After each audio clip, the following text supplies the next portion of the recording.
ملت حجب بو ولد پاریز بو فریق ولد پاریز شیره که ویه بو اساتی بیرامن دوی برا اف قلم نه دستیم بیا برا کردستان هم چه بیا لی قلم نه دستیم بیا گیزی که دورنیک یا نوی به من دورنای کوچا گیزی که دورنیک دستیم بیا کوچه که آل جزیره پوست همه پوست یا نوجی تمست کن جی خواتی هوا مزنتایا وی دکفشی ولد پاریز یکی چا بو برا خوزل کردستان من چه ببیا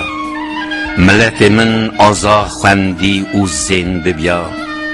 درگ دیوان به زمان و زار من بیا قوم و ملت لهر چار حوار من بیا برا هنگ آی شوی لمن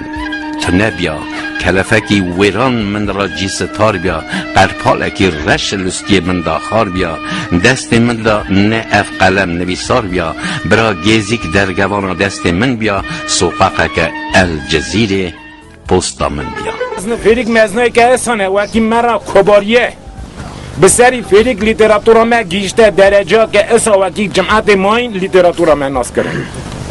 مزنا فریق ناموان در جواری وی دابون وکی وی با قرن دوران بینگلی کرنی وکی اوبونه خملا لیتراتورا ما